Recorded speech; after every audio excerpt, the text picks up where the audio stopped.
Style of writing, page 37. Did you go there? Page 37. The Synoptic Gospels essentially has a familiar outline. Baptism in Jordan, ministry of healing in Galilee, crisis of identity, and then journey to Jerusalem for conflict. So parang ganun lagi yung format. Maybe there is a different style of writing because of a different audience. And yet, if you are going to really look into the Synoptic Gospel, Matthew, Mark, and Luke, it is essentially has this familiar outline. Well, baptism in Jordan, laging nauna yon, and then ministry of healing in Galilee. Now, the Synoptic Gospel has a Galilean ministry. Now, if you are going to look at the map, Galilee is below, and the Judean part is on the upside.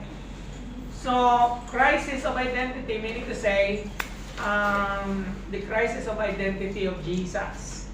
Meaning to say, nung dumating siya, hindi siya katanggap-tanggap sa mga Hudyo.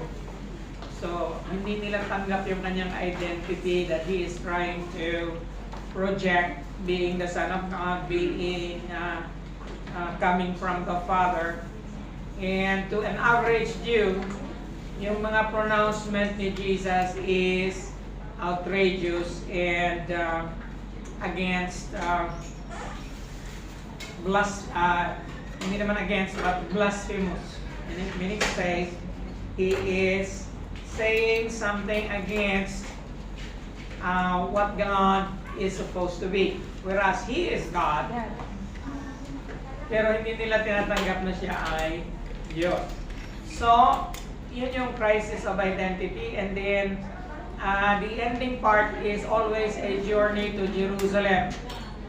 And the journey to Jerusalem is going to always have conflict, suffering, death, and resurrection. And by the way, all of the Gospels would spend so much time in the last 2 weeks of the Lord Jesus Christ on earth. Okay? Amen. May nangyayari ba dyan sa likod? Binigay ko na ba yung bibilangin nyo, di ba? Si Madam nagbigay? So, where am I? Again, all of the Gospels, Matthew, Mark, Luke, and John, will spend more time on the last 2 weeks of the Lord Jesus Christ, occupying, I think, 1/3 of the Gospel to this occasion only. Okay? So, all of the events leading to the crucifixion, even before the trial, the anointing at Bethany, which is shared by at least 2 Gospels, actually 3, including John. Lahat ng yun ay nangyari sa last phase ng Gospel. All of the Gospel records will have more time spent on the last 2 weeks of Jesus' ministry on earth. Okay? So why do they have to spend that long? Because it is the most important event in human history. Do you agree? Yes. Really? Yes. Do you agree with that statement? Yes. Really? Good. Yes. Sinusubukan ko lang nakikinig kayo sa akin. Anyway, so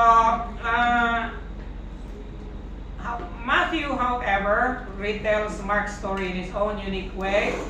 Matthew's objective was to teach, while Mark is to elicit emotion and impact. So, minsan pag binabasa natin yung gospel, we are not aware of the style of the writer not until it is being revealed to us. Who cares about the style anyway? Yes. Okay? Kasi minsan, hindi pa nga tayo nagbabasa ng Bible eh. Paano? Paminsan-minsan pa tayo nagbabasa ng Bible. Another thing, pag nagbasa tayo ng Bible, hindi naman siya planned reading. When I say planned reading,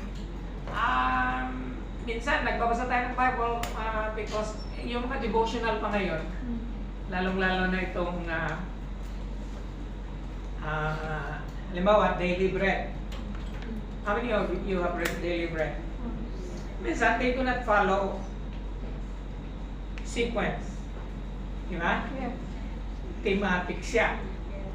So, yung mga nagbabasa ng Bible na from the beginning to the end, yun lang yung nakakaintindi ng kasi frequent reading of the Bible in a methodical way will achieve a better learning than just getting than doing a thematic reading. Ano yung sabihin ng thematic reading? Usually, kung saan yun, kailangan ko ng text about prayer. That is thematic. Okay? And so you're going to read everything about the prayer of Jesus, halimbawa sa gospel, yun yung thematic reading. Okay? But the proper way is yung methodical siya ba, yung start from the beginning and all the way to the last. Only then are you going to have a sense na, kahit na the same ang perspective ng synoptic gospel, iba talaga ang kanilang style. Iba ang literary style. Okay? So, from now on, I'd like to advise everyone. Hindi ko sinasabi na hindi importante ang thematic reading kasi kung minsan, pagka pastor ka na and you are going to do a series on prayer, ay talagang thematic reading ka. Hindi lang siguro sa Gospels, but all throughout, say for example, the New Testament. How is prayer in the New Testament? What is the difference between prayer in the New Testament and prayer in the Old Testament? So, theme. Okay? Pero pagka methodical reading for understanding, ay sequential siya. From the beginning to the end. Okay? Amen. Did I just say a mouthful? Yes. Yes. Yes, I did. Okay. So, although written in Greek, a Hebrew feel is created by a careful choice of words and phrase. Several Semitic words were transliterated into Greek like raka, literally dumb fool. So, anyone who says to his brother, raka, okay? Ang ibig sabihin nun ay dumb fool. Okay? Buwang-buwang kaman. Okay? Sa Bisaya yun, buwang kaman. Okay? So, is in danger of the hellfire, diba? Sa original text. Could you go there? 5:22? Matthew 5:22.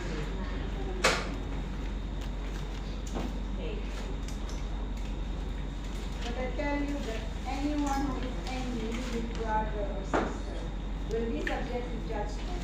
Again, anyone who says to a brother or sister, Raka, is answerable to the court. And anyone who says, you fools, will be in danger of the fire of hell. Okay. There are 5 references to weeping and gnashing of teeth in Matthew. What do you think is the idea behind weeping and gnashing of teeth? Where does this occur? Weeping and gnashing of teeth.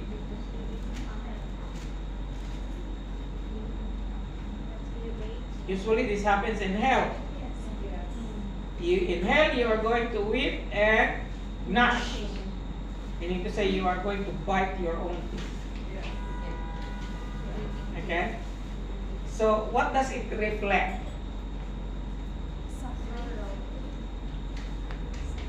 It reflects what kind of emotion? Pain and anguish. And what is the reason for that?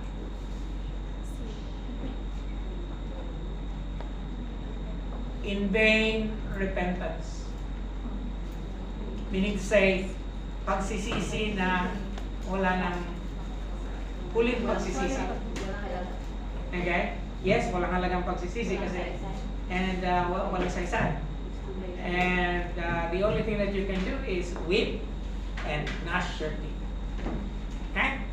And it is mentioned how many times? 5 times in the book of Matthew. Frequent too are Hebrew parallelism.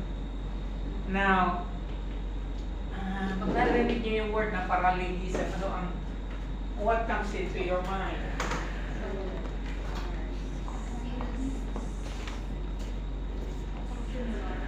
Pagka parallel,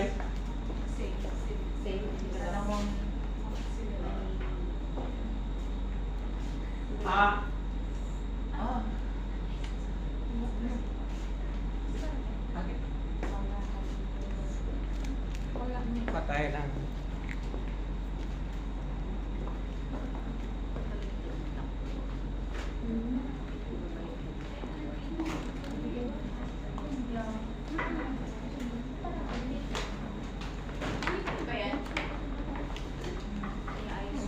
May tao yan. Nakalimutan ba? Oh, okay. Malinis ang likod. Yan. When you see that one, that's parallel. Di ba? Okay. So, anong sinabi natin dyan? There frequent too are Hebrew parallelism. Many are called, but few are chosen. Wise as serpents, harmless as doves. Now, in Hebrew parallelism, the first part is repeated synonymously on the second line. Okay? Napag-aralan na natin ito, di ba, sa MBS? The book of Psalms have a lot of parallelisms and at least different kinds of parallelisms. So, another teaching device is a 3-point statement or command. Ask, seek, and knock. Ask and it shall be given to you. Seek and you shall find. Knock and it shall be opened unto you. Come unto me, all ye that labor, and I will give you rest. Take my yoke upon you and learn from me. So, did you notice that? A series of statement or command, at least 3 points. So, kuminsan, madali nang gumawa ng sermon pagka gano'n. If you will notice those, hindi lang dito nangyayari yan sa Book of Matthew. There are some biblical authors that employs that as well. Yung 3-point statement na tinatawag. So, di ba? Normally, pag nakakarinig ka ng message about prayer, and then ito yung gagamitin nila na passage. So, meron ka ng 3 puntos kaagad. Ask, and it shall be given you. Seek, you will find. Knock, and the door will be opened. So, then you elaborate. Okay? And so, this also gives you pagka nasanay ka na pag nagbabasa ka ng Bible, ma-identify mo kaagad yung mga 3-point systems na yan. And it is not only Matthew who does that. Okay, I can assure you. Now, that is the style of writing in Matthew. And do you have any question?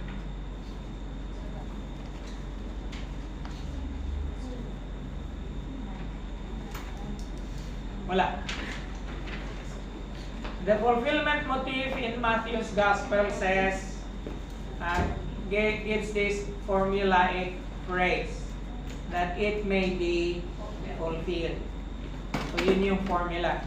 The introductory clause, to fulfill or then was fulfilled, what had been spoken by the prophet, saying, has come to be distinguished as Matthew's formula quotations. There are at least 10 references to the Old Testament that are introduced by these words. 4 in the first 2 chapters, the story of Jesus' birth and childhood. I think let us read this so that you will have participation. We will start with Karen. By the way, Karen is here. Do you know her? Say hi, Karen. Hello. Wave your hand. Hi, Okay. Karen is from Saturday, and so she is taking Sunday today. Okay, Karen, you can read the first verse there. Matthew 1:22 to 23. Is that? Yes. And then, the next reader, Janice, will read Isaiah 7:14. Okay, and so on and so forth. Yung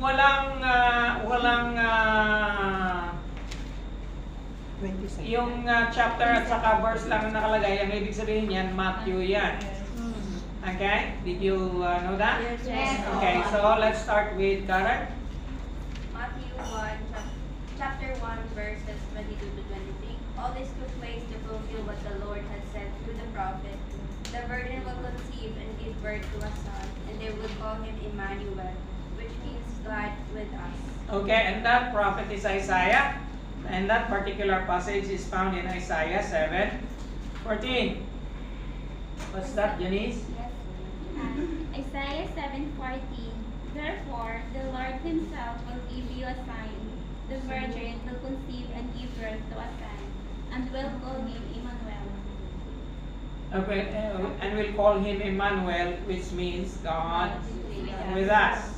Now, I want you to understand that there is a dual fulfillment. Marami sa mga prophetic utterances in the Old Testament has dual fulfillment. Ito bang sinabi ni Isaiah na fulfill noon sa kanilang panahon noon? The answer is yes. And yet, the writer in Matthew, or the writer Matthew is telling us that the birth of the Lord Jesus Christ is the fulfillment of that prophecy. Because there is an immediate fulfillment and there is a future fulfillment. Okay? Did you understand that? Yes. So, ibig sabihin, ng panahon ni Isaiah, na-fulfill yun. Okay?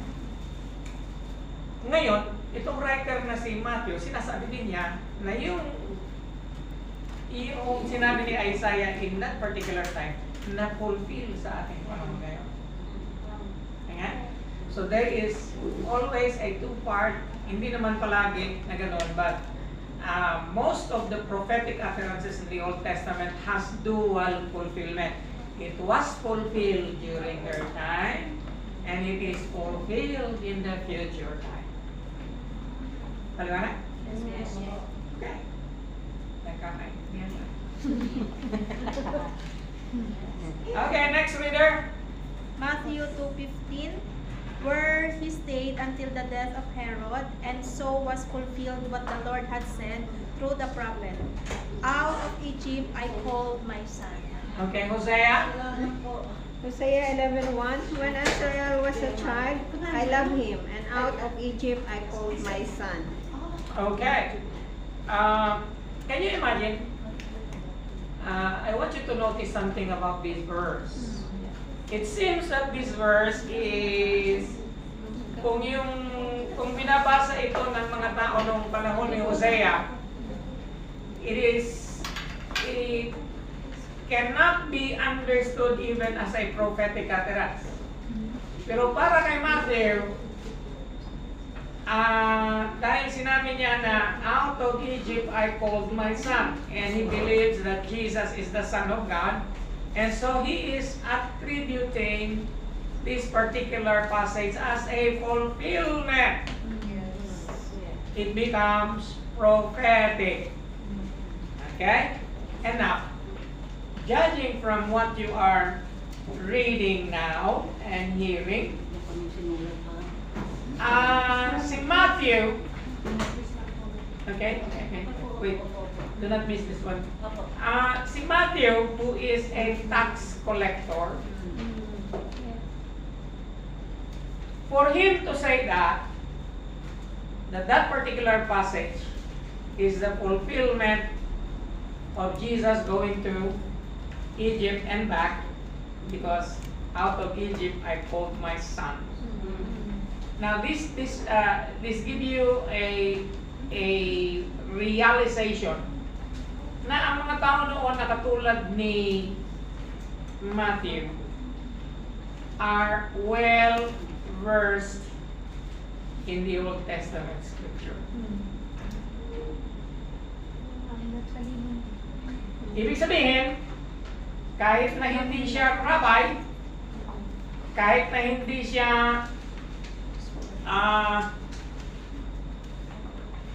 sabi mo ba siyang Sunday school teacher? Hindi eh. Kasi nga, ang main job niya is as tax collector.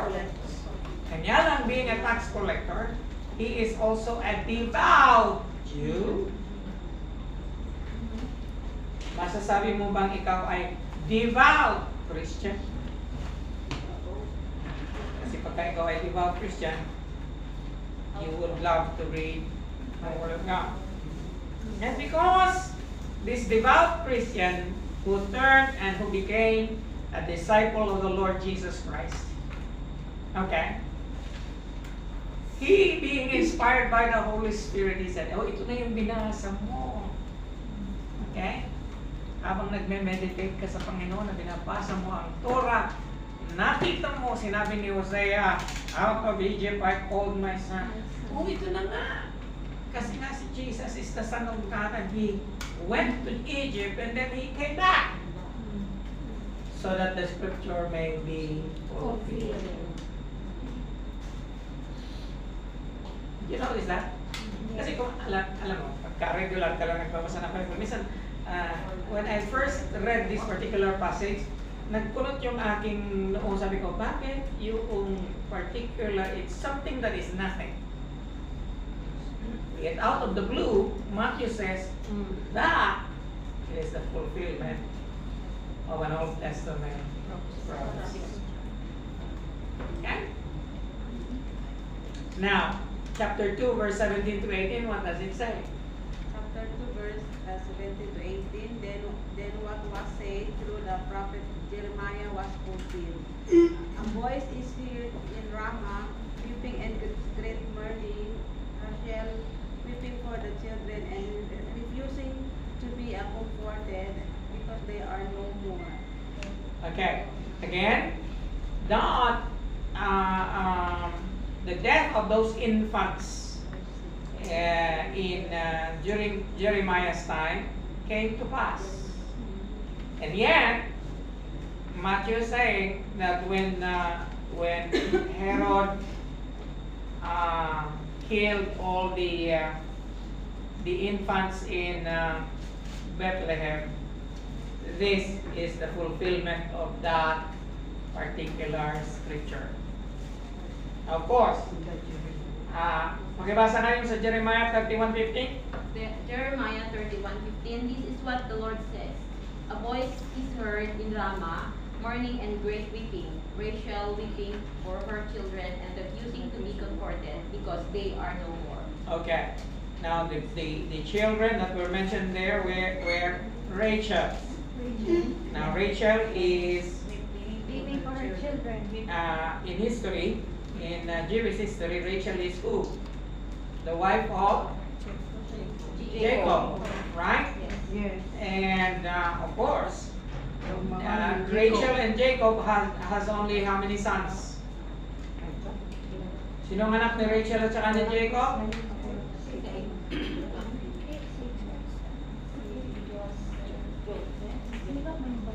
Ano yun, Pastor? Si Joseph at saka si Benjamin. Yes. Oh. Now, kung dalawa lang ang anak niya,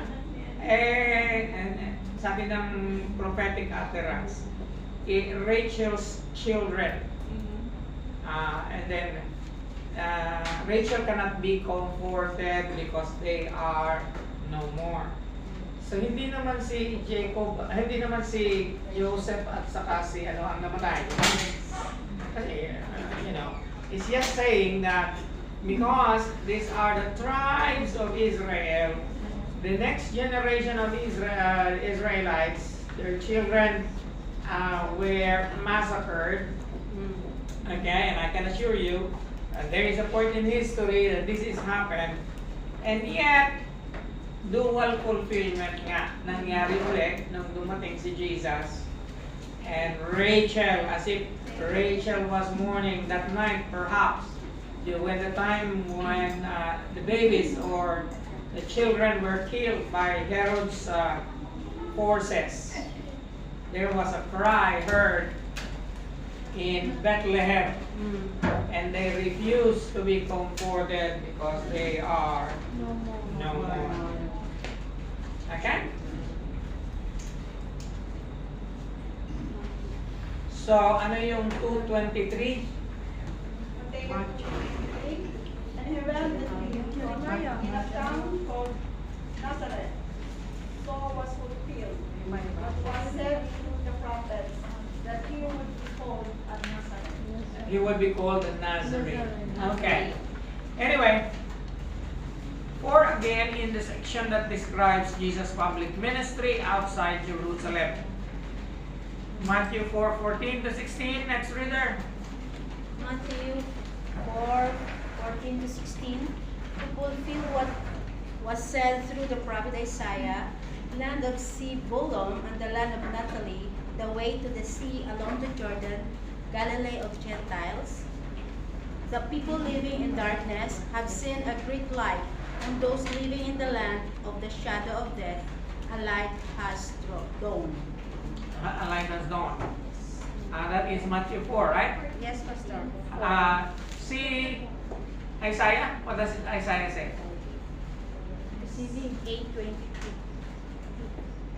Isaiah 8. Pahiram. Follow. We don't have all night. Makahiram.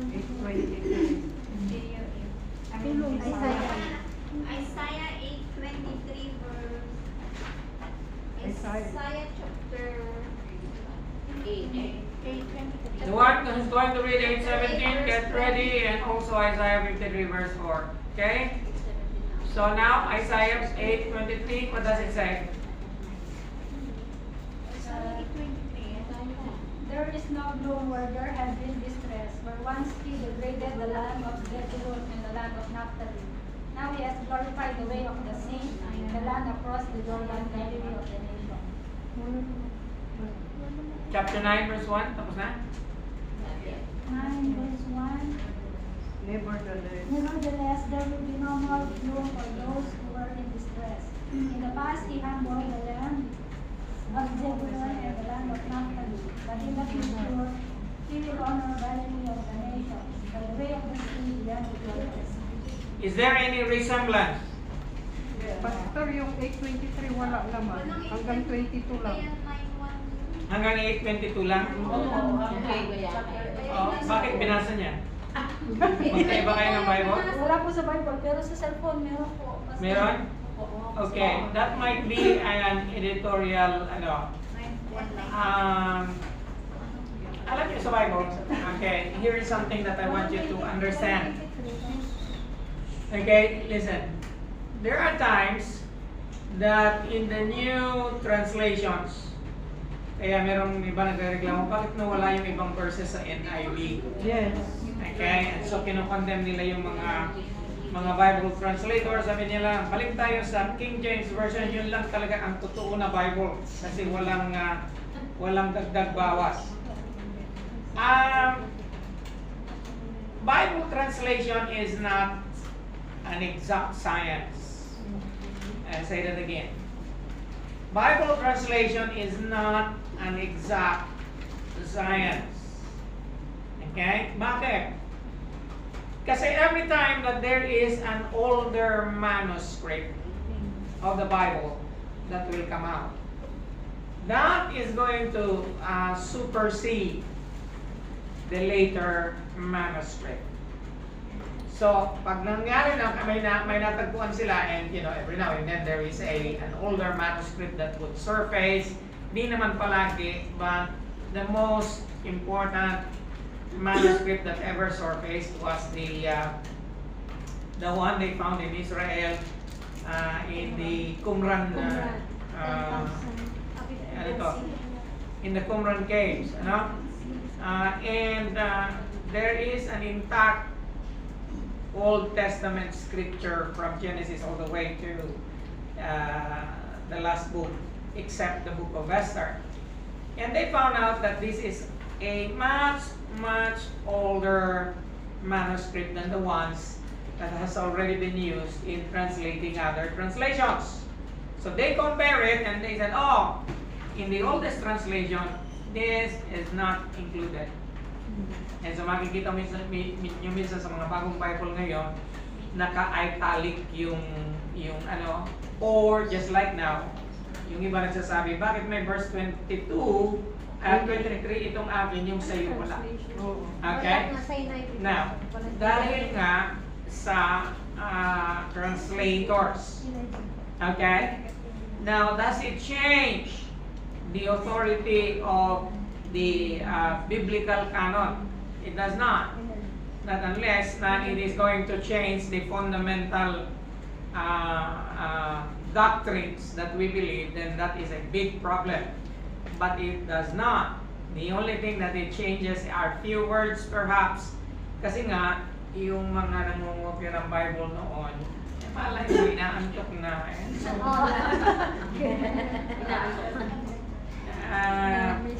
The translation of the Bibles are not done by wala pang Bible college nung panahon nila, so but they know what is Hebrew and Greek, and yet you need to understand that people who copies the Bible are just like Elijah. They are human as we are. Amen. You remember? Yes. So, katulad ng sinabi ko kanina, sa iyo nga ang nabanggit ko kanina, Elijah is just like you and me. And yet, a human being. Okay? And yet, katulad ni Elijah, nadidepress din tayo. Yes. Kung si Elijah na-depress, ikaw pa kaya? So anong yun namin, Pastor, kung halimbawa nito, yung cases na ito, yung 23 saka 22, saan kami mag-review? Saan? Well, as a matter of fact, ngayon ko lang din siya na-discover. Yung iba may 22 or 23. So, it's not a big deal anyway. It's just a miscellaneous things, So we will follow kung ano yung Sa Bible. Yes. o kung anong most near to common sense. Okay? Anong sinabi sa, yung mayroong verse 23, anong sinabi sa verse 23? Sa cellphone yun. Ano yun sa'yo? There is no group or there can be distress. For once he degraded the land of Zebulun and the land of Naphtali. Now he has glorified the way of the sea, the land across the Jordan, Galilee of Okay. Now, this speaks about the ministry of Jesus to those lands that are being mentioned. And it becomes a prophetic fulfillment para kay Matthew na the land of Zebulun and the lands that were being mentioned there has seen the light. That's it. Yun ba ang sinabi? May na-mention has seen the light, di ba? Can you go back there? Okay. Let's ask, ano na naman to read it until we get, read it as loud as you can, my dear. Isaiah 8:23 hanggang chapter 9 verse 1. Isaiah 8:23. There is no gloom where there had been distress, where once he degraded the land of Zebulun and the land of Naphtali. Now he has glorified the way of the sea, the land across the Jordan, Galilee of the nations. 9:1. 9:1. Nevertheless, there will be no more gloom for those who were in distress. In the past, he humbled the land of Zebulun and the land of Naphtali. But in the future, he will honor Galilee of the nations by the way of the sea beyond the Jordan. So remember that he ministered in the Galilee, which is called the Galilee of the nations there. Now, balikan natin yung Matthew 4:14 to 16. Matthew 4:14 to 16. To fulfill what was said through the prophet Isaiah, land of Zebulun and the land of Naphtali, the way to see Naphtali. Naphtali, the way to see to the sea along the Jordan, Galilee of the Gentiles. The people living in darkness have seen a great light. Okay? On those living in the land of the shadow of death, a light has dawned. So you see, the wordings are the same.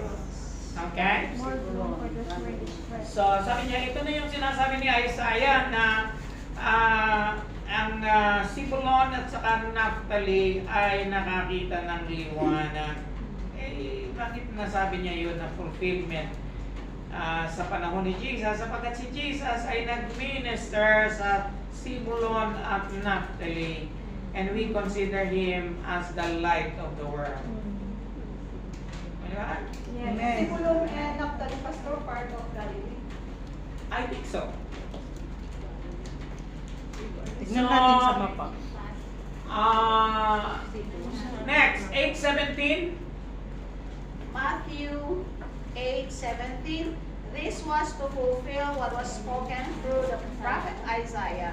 He took up our infirmities and bore our diseases. He took up our infirmities and bore our diseases. So that is found in Isaiah 53 verse 4. Isaiah 53:4. Surely he took up our pain and bore our suffering. Yet we consider him punished by God, stricken by him and afflicted. Okay. So, magkapareho. Chapter 12 verse 17 to 21. Okay. Denise, okay. Matthew 12:17. This was to fulfill what was spoken through the prophet Isaiah. 18. Here is my servant whom I have chosen, the one I love in whom I delight. I will put my spirit on him, and he will proclaim justice to the nations. 19. Go ahead. 19. He will not quarrel or cry out. No one will hear his voice in the street. 20. A bruised reed he will not break, and smoldering wick he will not snuff out till he has brought justice to victory. Okay. 21. In his name the nation will put their hope. Isaiah 42 now. Verse 1 to 4. Isaiah 42 verse 1 to 4. Behold my servant whom I uphold, my chosen one in whom my soul delights. I have put my spirit upon him. He will bring forth justice to the nations. He will not cry out nor raise his voice, nor make his voice heard in the street. A bent of reed he will not break off, and a dimly burning wick he will not extinguish. He will faithfully bring forth justice. He will not be disheartened or crushed until he has established justice on the earth, and the coastlands will wait expectantly for his word. Okay. So there's a part there that is figurative speech. He will not break a bruised reed. Do you know what a reed is? R-E-E-D. It is the one that they make paper out of. During the time, meron tayong example dyan ng yung reed. It is growing in a watery land, and para siyang kugon Yes, sa atin. Ngayon, sabi doon, he is not going to break a broken reed. Meaning to say, it tells about the demeanor of God, the character of God, na yung mga balina, hindi niya puputulin. And a smoldering wick. You know what a smoldering wick is? A wick is yung papelo ng lampara. Oh. Yeah? W-I-C-K. Pagka smoldering, ibig sabihin na nag-aapoy siya pero makapal na yung mahina na yung ilaw. He is not going to snuff it out. Meaning to say, a smoldering wick, he will not snuff out. So meaning to say, yung naghihina na yung apoy, hindi niya papatayin. So anong ibig sabihin na? Ang Panginoon, hindi siya katulad ng ibang people in authority. That mahina na puputulin mo pa. Okay? Hello? Hindi siya katulad ng mga congressman sa atin. Okay? Hallelujah. Praise the Lord. Nasaan na tayo? Matthew 13:35. Okay, Matthew 13:35. Matthew 13:35, so was fulfilled what was spoken through the prophet. I will open my mouth in parables. I will utter things hidden since the creation of the world. Okay. Now, I want you to notice that there are many prophetic and messianic. So, anong ibig sabihin anong kaibahan ng prophetic sa messianic prophecy? Pagka prophetic, it's a prophetic utterance of a prophet. Ang messianic, prophetic utterance pa rin siya ng isang propeta, but it has something to do with the coming Messiah. You understand? Hello? Okay. Now, nasa na tayo? Psalm 78:2. Psalm 78:2. Psalm 78:2. I will open my mouth with a parable. I will utter hidden things from old. Okay. Now, here's again another thing I want you to notice. That the book of Psalm is not only poetic,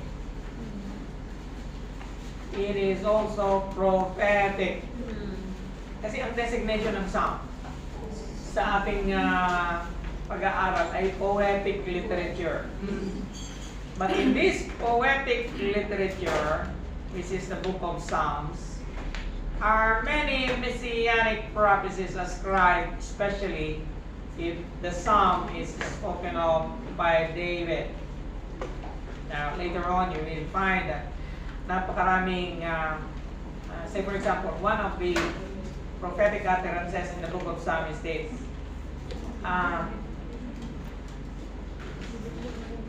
Until I make your enemies your footstool. That is repeated in the sermon by Peter in the book of Acts. Verse 2. You will never leave your Holy One to seek corruption. That is also a part of the sermon of Peter after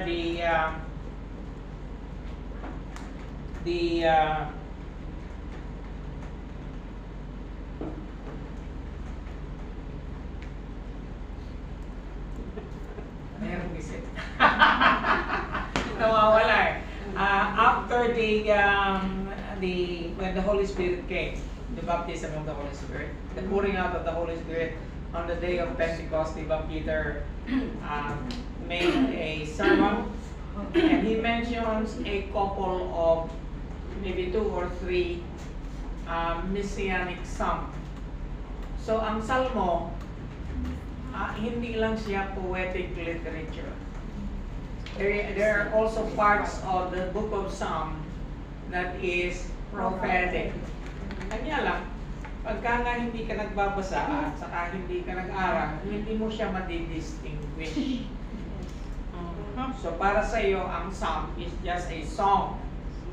But there are a lot of songs there that pertains to the coming Messiah and the Lord Jesus Christ Himself. Okay? Nasaan na tayo? Matthew 21. Matthew 4 and verse 4. Go ahead. Matthew 21 verse 4. This took place to fulfill what was spoken through the prophet. Say to the daughter of Zion, see, your king comes to you, gentle and riding on the donkey, on the foal of the donkey. Okay. So when Jesus went inside Jerusalem on the triumphal entry, you remember the word triumphal entry? Yes. The Catholics in the Philippines celebrate this. Yung magdala sila ng mga palasparas ninyo, ilalagay nila sa ano. That is commemorating the triumphal entry of the Lord Jesus Christ in Jerusalem. Now, tanong, bakit siya tinawag na triumphal entry? Because Jesus go to Jerusalem after his resurrection. Or after his resurrection? Wala pa. Wala pa. Wala pa. That is before his death. Before. Hindi kaya triumphal siya dahil triumphal ang pagpasok niya doon. Jerusalem. Tinatanong nga natin bakit triumphal entry. So, ibig sabihin, bakit triumphal entry? Because, amazingly, the people of Jerusalem received the Lord as if He was the Messiah. Diba? They were shouting, Hosanna! Yes. Blessed is He who comes in the name of the Lord! Now that, Yes, the triumphant. so, for once in the life of the Lord Jesus Christ, He was accepted at that moment only. Kaya, sinabi ni Matthew, wow, this is the fulfillment of that particular passage in, saan yun? Isaiah 62:11. Let's read that. What does it say sa Isaiah 62? Isaiah 62:11, the Lord has made proclamation to the ends of the earth. Say to daughter Zion, see, your Savior comes. Son, his reward is with him, and his recompense accompanies him. Okay. And then he said, he is riding on a donkey. What kind of donkey? A foal of an ass. Ngayon, siyempre, hindi mo alam kung ano yung foal. F-O-A-L. I-google mo siya ngayon. Sige nga, pakigoogle na kung ano yung foal.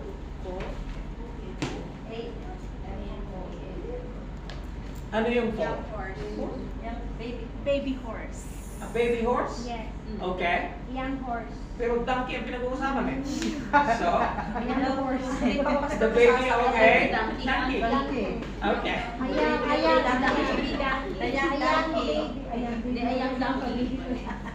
I'm sorry, I'm just messing with you.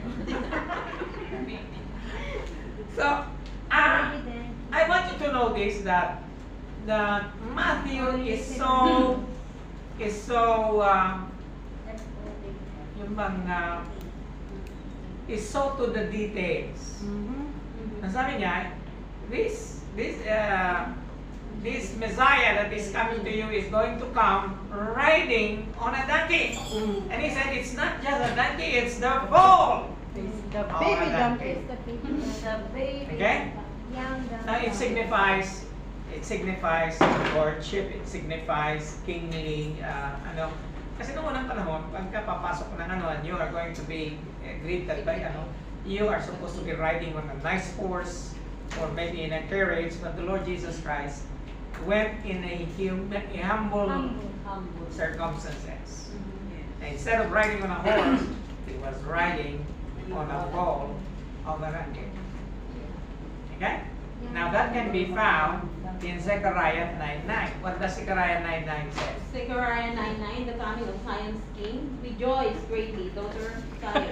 Shout, daughters of Jerusalem. See, your king comes to you, righteous and victorious, slowly and riding on a donkey. On a colt, the foal of a donkey. On a colt. Meron pang colt. C-O-L-T. The foal of a donkey. Can you imagine how precise these people are? Yeah. Okay? Eh kung tayo yun, donkey na nga eh.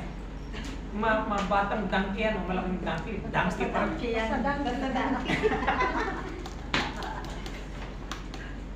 And yet, this is the beauty of Scripture. Very precise. Amen? Okay. Chapter 27, verse 9 to 10. 7 verse 9 to 10. Then Say, go ahead. 9 to 10. Then what was spoken by Jeremiah, the prophet was fulfilled. They took the 30 pieces of silver, the price set on him by the people of Israel, and they used them to buy the potter's field, as the Lord commanded me.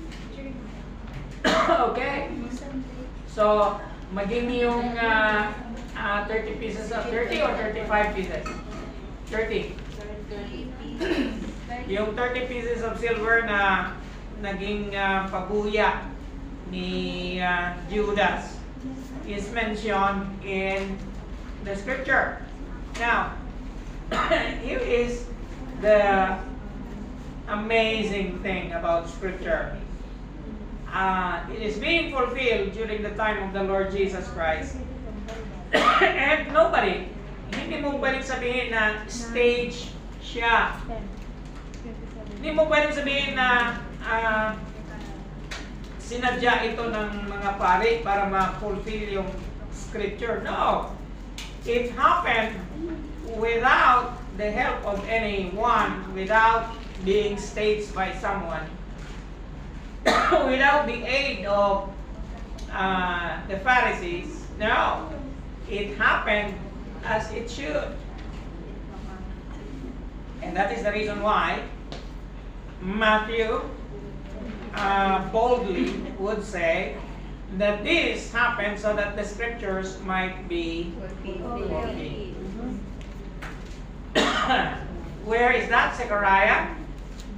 Zechariah 11 verse 12 to 13. I told them, if you think it best, give me my pay, but if not, keep it. So they paid me 30 pieces of silver. 13. And the Lord said to me, threw it to the potter, the handsome price at which they valued me. So I took the 30 pieces of silver and threw them to the potter and the house of the Lord. Okay. So another, Jeremiah 18:3. Jeremiah 18:3. So when I went down to the potter's house and I saw him working at the wheel. Okay. Potter's house meaning to say, nagagawa ng yung clay pots. Jeremiah 59:6 to 9. Wala pong ganun? Matthew pala yun. Matthew 59. Wala 59. Anyway, just cross that out. Now, the concept of fulfillment occurs implicitly. Ano nga ulit ibig sabihin ng implicit? No. Implied. Ano ibig sabihin ng implied? Ipinahiwatig. Okay? So, implicitly, in many New Testament writings, the only significant parallel is John's use of the formula that the scriptures might be fulfilled or the like in 6 occasions. So, you will notice that it is not only Matthew that uses the formula. It is also John, the writer, John the Beloved. Sige nga, John 12:38. John 12:38. This was to fulfill the word of Isaiah the prophet. Lord, who was believe our message, unto whom has the ark of the Lord been revealed? Okay. Hindi naman sinabi kung saan sa Old Testament scripture, but anyway. 13:16. John 13:18. 13:18. I am not referring to all of you. I know those I have chosen, but this is to fulfill this passage of scripture. He who shared my bread has turned against me. Okay, he who shares my bread has turned against me. 15:25, and he was referring to Judas, right? Yes. Okay, 15:25. But this is to fulfill what is written in their law. They hated me without reason. They Hated me without reason. hated me without reason. Next, 7 and 12. 17, 12. Chapter 17, verse 12. While I was with them, I protected them and kept them safe by the name you gave me. None has been lost except the one doomed to destruction, so that scripture would be fulfilled. So that is Judas again. 19:34. John 19:24. Let's not fear it. They said to one another, let's decide why not who will get it. This happened that the scripture might be fulfilled. God said, they divided my clothes among them and cast lots for my garment. So this is what the soldiers did. Verse 36. These things happened so that the scripture would be fulfilled. Not one of his bones will be broken. Okay. So by now, having read all this and the many allusions, what do you mean by allusion again? Referring to something you allude to. Okay. The many prophetic utterances in the Old Testament having made light in the New Testament, especially on the life of the Lord Jesus Christ. These will help us to conclude that indeed the Old Testament is to us a very important document or a very important testament for us to really understand. So, kasi maraming mga ministers ngayon, they do not see the importance of the Old Testament anymore in the study. But the New Testament is incomplete without the Old Testament. In fact, I dare say that the New Testament does not have credibility without the Old Testament. Yes. Especially in the prophetic utterances. Kasi long before the Lord Jesus Christ came, it was already foretold in many ways in the Old Testament. In fact, the faith that we have in the New Testament is anchored in the whole of the Old Testament scriptures, without which the New Testament does not have credits. Okay? Amen.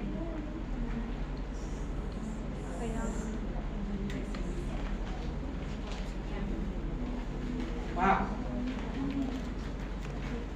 Nasa page 38 na tayo. Tatlong na pastor. Break muna pa sa. Natatapos na ito. Break pa muna tayo. As many as are in favor na mag-break, taas mo. Yes, Break! Sige, break. Maaga nag-lunch eh. Maaga nag-lunch. Mahaba-haba.